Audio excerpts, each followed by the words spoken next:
नमस्कार। आज हम YouTube के एक ऐसे फीचर की गहराई में जा रहे हैं जो खासकर उन लोगों के लिए दिलचस्प हो सकता है जो इस प्लेटफॉर्म का इस्तेमाल सिखाने या आप कह सकते हैं ज्ञान बांटने के लिए करते हैं। हम बात कर रहे हैं YouTube कोर्सेज की। बिल्कुल।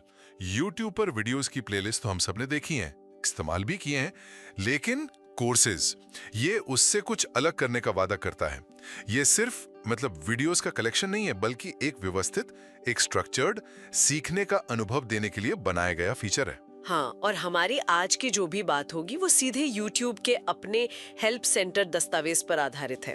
तो हमारा मकसद है ये समझना कि आखिर ये कोर्सेज हैं क्या भला, ये सामान्य प्लेलिस्ट से अलग कैसे है और इन्हें बनाने की प्रक्रिया क्या है। सबसे जरूरी हम ये जानने की कोशिश करेंगे कि ये नया ढांचा शिक्षकों, एजुकेटर्स या कोई भी जो ज्ञान साझा कर रहा है उनके लिए क्यों और कैसे फायदेमंद हो सकता है। मेरे मन में तो पहला सवाल यही आता है, भाई प्लेलिस्ट तो थी ही, फिर एक अलग कोर्स फीचर की जरूरत क्यों पड़ी? क्या ये सिर्फ नाम बदलाए? चलिए देखते हैं जरा। हाँ, बिल्कुल। और शायद सबसे बुनियादी बात जहां से हमें शुरू करना चाहिए वो है इन कोर्सेज का मकसद। YouTube साफ कहता है कि हर कोर्स का एक स्पष्ट शैक्षिक उद्देश्य होना चाहिए। हाँ, ये मुझे लगता है पहली और सबसे अहम शर्त है। मतलब ये सिर्फ एंटरटेनमेंट या व्लॉगिंग के लिए नहीं है। क्रिएटर को ये सोचना होगा कि भाई इस कोर्स को देखने के बाद दर्शक क्या नया जानेंगे, क्या नया सीखेंगे या फिर क्या कुछ नया कर पाएंगे। बिल्कुल। ये तो सीधे सीधे किसी भी टीचर या ट्रेनर के लक्ष्य से जुड़ता है कि सीखने वाले को कुछ ठोस मिले आखिर में। सही कहा। और इसी शैक्षिक उद्देश्य को ध्यान में रखते हुए कुछ और नियम भी हैं। जैसे कोर्स का जो कंटेंट है वो सभी उम्र के लिए सेफ हो, मतलब कोई एज रिस्ट्रिक्टेड सामग्री नहीं होनी चाहिए। अच्छा।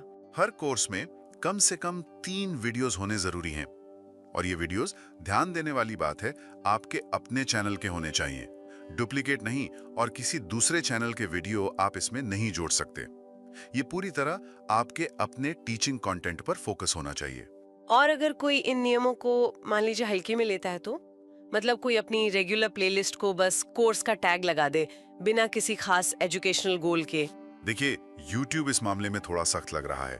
अगर कोई कोर्स इन शर्तों को पूरा नहीं करता तो YouTube उसे वापस एक नॉर्मल प्लेलिस्ट में बदल सकता है और जो भी कोर्स वाले स्पेशल फीचर हैं वो हट जाएंगे। एक बात और जो ध्यान खींचती है वो ये कि अगर कोई क्रिएटर बार बार ऐसा करता है, नियमों को तोड़ता है, तो YouTube भविष्य में उसके चैनल से कोर्स बनाने की सुविधा ही छीन सकता है। ओहो। हाँ, तो इसे लगता है कि YouTube सिर्फ नाम के लिए ये नहीं कर रहा, बल्कि वाकई में एक क्वालिटी लर्निंग माहौल बनाने की कोशिश में है। ये तो दिलचस्प है। तो क्या इसका मतलब है कि हर यूट्यूबर आज ही जाकर अपना कोर्स बना सकता है? फिलहाल नहीं। अभी ये फीचर, जैसा अक्सर होता है नए बड़े फीचर्स के साथ, एक लिमिटेड ग्रुप के क्रिएटर्स के साथ टेस्टिंग में चल रहा है। अच्छा, बीटा में है। हाँ, एक तरह से बीटा फेज कह सकते हैं। YouTube पहले से अच्छी तरह परखना चाहता है, फीडबैक लेना चाहता है, ताकि जब ये सबके लिए आए तो एक बेहतर और उपयोगी टूल बनकर आए। तो हाँ, अभी ये सबके लिए खुला नहीं है। और इसे इस्तेमाल करने में क्या कोई खास तकनीकी जरूरतें हैं? जैसे क्या मोबाइल से काम चल जाएगा? यहीं पर एक छोटी सी कह सकते हैं रुकावट है, खासकर उन लोगों के लिए जो ज्यादातर मोबाइल से ही काम करते हैं।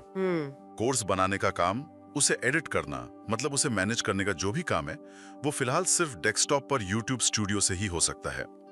आप वीडियो भले ही मोबाइल ऐप्स अपलोड कर दें, पर उन्हें कोर्स में जोड़ने या कोर्स की सेटिंग्स बदलने के लिए आपको कंप्यूटर या लैपटॉप पर YouTube स्टूडियो खोलना ही पड़ेगा। ठीक है, तो ये बात ध्यान में रखनी होगी। अभी सबके लिए नहीं है और डेस्कटॉप चाहिए। पर मान लीजिए कोई शिक्षक या एजुकेटर उस लकी ग्रुप में है जिससे इसका एक्सेस मिला है, तो असल में इसे बनाने का तरीका कितना आसान या मुश्किल है?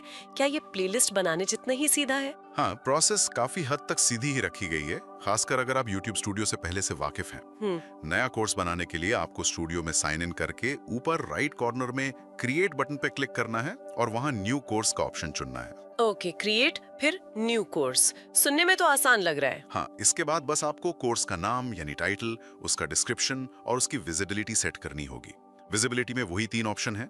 पब्लिक मतलब सबके लिए, अनलिस्टेड मतलब सिर्फ लिंक से दिखेगा, और प्राइवेट मतलब सिर्फ आप या जिसे आप चुने वो देख सकेंगे। ये विजिबिलिटी ऑप्शंस तो टीचर्स के लिए काफी काम के हो सकते हैं। शायद वो कोर्स को पहले प्राइवेट मोड में टेस्ट करना चाहें कुछ स्टूडेंट्स के साथ, या फिर सीधे पब्लिक कर दें। बिल्कुल। ये सब डिटेल्स भरने के बाद क्रिएट पर क्लिक करते ही आपका एक खाली कोर्स तैयार हो जाता है। ये तो हुआ एकदम नया कोर्स बनाना, लेकिन कई एजुकेटर्स के पास तो शायद पहले से ही किसी टॉपिक पर अच्छी प्लेलिस्ट बनी होंगी। क्या उसे सीधे कोर्स में बदला जा सकता है, या सब कुछ नए सिरे से करना होगा? नहीं, ये एक अच्छी सुविधा दी है उन्होंने। आप अपनी मौजूदा प्लेलिस्ट को भी कोर्स में बदल सकते हैं। बस शर्त वही है कि वो उन नियमों को पूरा करती हों जो हमने पहले डिस्कस किए थे, एजुकेशनल मकसद, कम से कम 3 वीडियो वगैरह। इसके लिए YouTube स्टूडियो के कंटेंट सेक्शन में जाकर प्लेलिस्ट टैब पर क्लिक करना है। वहां अपनी प्लेलिस्ट ढूंढिए। उसके आगे जो 3 डॉट्स वाला मेन्यू होता है उस पर क्लिक करें और सेट एज कोर्स चुन लें। अच्छा, वो एक कंफर्मेशन मांगेगा। उसे ओके करते ही आपकी प्लेलिस्ट बूम कोर्स में बदल जाएगी। तो बहुत बढ़िया है कि पुरानी मेहनत बेकार नहीं जाएगी। अच्छा, YouTube के दस्तावेज में एक बात और लिखी थी कि कभी-कभी YouTube खुद ही कुछ प्लेलिस्ट को कोर्स के तौर पर पहचान सकता है। क्या ऐसा सच में हो रहा है?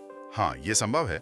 शायद YouTube का एल्गोरिदम उन प्लेलिस्ट को पहचानने की कोशिश कर रहा है जिनमें एक लॉजिकल फ्लो हो, टाइटल में लेसन 1, लेसन 2 जैसा कुछ हो, या जिनका कंटेंट साफ तौर पर एजुकेशनल लगे। ओके। अगर ऐसा होता है तो क्रिएटर को शायद एक नोटिफिकेशन मिल जाए, लेकिन मेरे ख्याल से ज्यादा कंट्रोल इसी में है कि क्रिएटर खुद तय करे कि कौन सी प्लेलिस्ट कोर्स बनने लायक है। सही बात है। ठीक है, कोर्स बन गया या प्लेलिस्ट कोर्स में बदल गई। अब सबसे जरूरी चीज, उसमें वीडियोस कैसे डालेंगे? इसका रास्ता भी YouTube स्टूडियो से ही है। कंटेंट सेक्शन में जाएं, लेकिन इस बार प्लेलिस्ट टैब के बजाय कोर्सेज टैब पर क्लिक करें। ठीक है।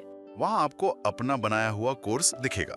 उसे चुनें और फिर वीडियोस सेक्शन में जाएं। वहां आपको ऐड वीडियोस का बटन मिलेगा।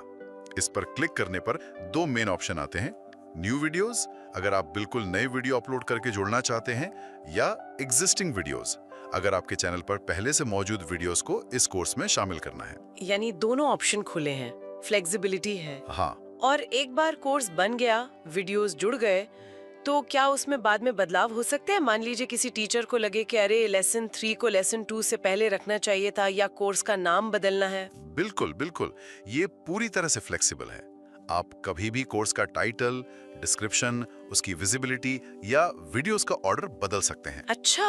इसके लिए वापस स्टूडियो में कंटेंट कोर्सेज में जाकर अपने कोर्स के आगे एडिट पर क्लिक करना होगा। ये आपको कोर्स के डिटेल्स पेज पर ले जाएगा जहां आप सारे बदलाव कर सकते हैं। बस बदलाव करने के बाद सेव करना मत भूलिएगा। और अगर किसी ने अपनी प्लेलिस्ट को कोर्स बना दिया, पर बाद में उन्हें लगा कि नहीं ये ठीक नहीं है, इसे वापस नॉर्मल प्लेलिस्ट ही रखना है, क्या ये रिवर्स हो सकता है? हाँ, इसका भी सीधा तरीका है। इस बार कंटेंट प्लेलिस्ट टैब में जाना होगा। ओके, प्लेलिस्ट टैब में। हाँ, क्योंकि अब वो कोर्स होने के साथ साथ प्लेलिस्ट की तरह भी लिस्टेड है। तो उस कोर्स प्लेलिस्ट को ढूंढें, उसके मेन्यू पर क्लिक करें और सेट एज प्लेलिस्ट चुन लें। कंफर्म करते ही वो वापस एक सामान्य प्लेलिस्ट बन जाएगी और कोर्स वाले खास फीचर हट जाएंगे। अगर हम इसे थोड़ा बड़ी पिक्चर में देखें, तो ये बनाने, एडिट करने और बदलने की जो सुविधा है, ये खासकर शिक्षकों के लिए बहुत मायने रखती है ना? उनका कंटेंट कभी स्टैटिक नहीं होता, उसमें सुधार की गुंजाइश हमेशा रहती है। ये फ्लेक्सिबिलिटी उन्हें अपनी टीचिंग मटेरियल को समय के साथ बेहतर बनाने की आज़ादी देती है। निश्चित रूप से कंटेंट को ऑर्गेनाइज करना और उसे टाइम टू टाइम अपडेट करना, ये एजुकेशनल प्रोसेस का एक अहम हिस्सा है, और ये टूल उस प्रोसेस को सपोर्ट करता हुआ दिखता है। चलिए अब उस हिस्से पर आते हैं जो शायद इस फीचर को प्लेलिस्ट से सबसे ज्यादा अलग बनाता है, परफॉर्मेंस का मूल्यांकन। क्या YouTube कोर्सेज के लिए एनालिटिक्स में कुछ खास है? प्लेलिस्ट के व्यूज तो हम देख ही सकते हैं। हाँ, और यहीं पर शिक्षकों और एजुकेटर्स के लिए असली खजाना छिपा हो सकता है। YouTube कोर्सेज के लिए खास और ज्यादा डिटेल एनालिटिक्स दे रहा है, जो सामान्य प्लेलिस्ट के एनालिटिक्स से कहीं ज्यादा जानकारी देते हैं। अच्छा, तो इसका मतलब क्या है प्रैक्टिकल टर्म्स में? ये कैसे ज्यादा उपयोगी है? देखिए, पहली बात तो ये कि YouTube स्टूडियो के main analytics page overview tab पर ही आपको योर कोर्सेज नाम का एक खास कार्ड दिखेगा। यह आपको फौरन बता देगा कि आपके कोर्सेज पर कुल कितनी व्यूज आए और कितना वॉच टाइम मिला। ये एक क्विक स्नैपशॉट है, कह लीजिए। ये तो ठीक है, पर आपने कहा ज्यादा गहराई है इसमें। बिल्कुल, उसी कार्ड पर या एनालिटिक्स सेक्शन में कहीं सी कोर्सेज एनालिटिक्स जैसा लिंक होगा। इस पर क्लिक करने पर आप एक डेडिकेटेड डैशबोर्ड पर पहुंचते हैं जहां बहुत कुछ है। जैसे जैसे कि आपके हर कोर्स का अलग अलग परफॉर्मेंस, ट्रैफिक सोर्स मतलब लोग आपके कोर्स तक पहुंच कैसे रहे हैं, यूट्यूब सर्च से, किसी वेबसाइट से या सीधे चैनल पेज से। इससे पता चलता है कि आपके प्रमोशन के तरीके काम कर रहे हैं या नहीं। अच्छा। फिर ऑडियंस डेमोग्राफिक्स, उनकी उम्र क्या है, जेंडर क्या है, किस देश से हैं, क्या आप सही ऑडियंस तक पहुंच पा रहे हैं। और शायद सबसे महत्वपूर्ण शिक्षकों के लिए ऑडियंस रिटेंशन का डिटेल्ड एनालिसिस। आप देख सकते हैं कि लोग आपके कोर्स के वीडियोस को औसतन कितनी देर देख रहे हैं, किस वीडियो के किस हिस्से में दर्शकों की रुचि कम हो रही है, मतलब ड्रॉप ऑफ पॉइंट्स कहाँ हैं, और किस हिस्से को वो शायद दोबारा देख रहे हैं। अरे वाह, यानी एक शिक्षक अब सचमुच ये देख सकता है कि छात्र किस कॉन्सेप्ट पर अटक रहे हैं या कहाँ उनका ध्यान भटक रहा है। ये तो एक डायरेक्ट फीडबैक लूप बन गया। सही पकड़ा। ये एनालिटिक्स प्लेलिस्ट के मुकाबले कहीं ज्यादा बारीक हैं। सोचिए एक शिक्षक ये देख पाए कि उनके छात्र किसी खास मुश्किल कॉन्सेप्ट वाले वीडियो को बार-बार देख रहे हैं या किसी लंबे लेक्चर के बीच वाले हिस्से को पूरी तरह स्किप कर रहे हैं। हाँ, बिल्कुल। ये सिर्फ व्यूज गिनने से कहीं आगे बढ़कर ये समझने में मदद करता है कि लोग सीख कहाँ रहे हैं और कहाँ उन्हें मुश्किल आ रही है। ये सीधे सीधे टीचिंग मेथड को बेहतर बनाने, कंटेंट को सुधारने में मदद कर सकता है। मेरे हिसाब से ये एनालिटिक्स ही शायद YouTube कोर्सेज को एजुकेटर्स के लिए प्लेलिस्ट से ज्यादा पावरफुल टूल बनाते हैं। बिल्कुल। अब मुझे समझ में आ रहा है कि ये सिर्फ एक नया नाम नहीं है। ये स्ट्रक्चर, ये क्लियर एजुकेशनल फोकस, ये डेडिकेटेड एनालिटिक्स और कंटेंट पर पूरा कंट्रोल, ये सब मिलकर इसे शिक्षकों और एजुकेटर्स के लिए एक वाकई उपयोगी पेशकश बनाते हैं। पर क्या इन दो स्ट्रक्चर और एनालिटिक्स के अलावा भी कोई और समर्पित फीचर है जो इसे प्लेलिस्ट से अलग बनाता है? देखिए, YouTube के दस्तावेज के आधार पर फिलहाल मुख्य जोर इन्हीं दो बातों पर लगता है। एक फॉर्मल ऑर्गेनाइज्ड ढांचा देना और उसके इम्पैक्ट को मापने के लिए बेहतर एनालिटिक्स देना। हो सकता है कि देखने में कोर्स पेज का लेआउट प्लेलिस्ट से थोड़ा अलग हो, ज्यादा लर्निंग पर फोकस्ड हो, लेकिन अभी तक किसी और बड़े फंक्शनल फीचर जैसे मान लीजिए क्विज या असाइनमेंट इंटीग्रेशन जैसी चीजों का जिक्र नहीं है। अच्छा, हो सकता है वो भविष्य में जुड़ें, पर अभी के लिए स्ट्रक्चर और डेटा ही मुख्य अंतर है। ठीक है, तो ये स्पष्ट है।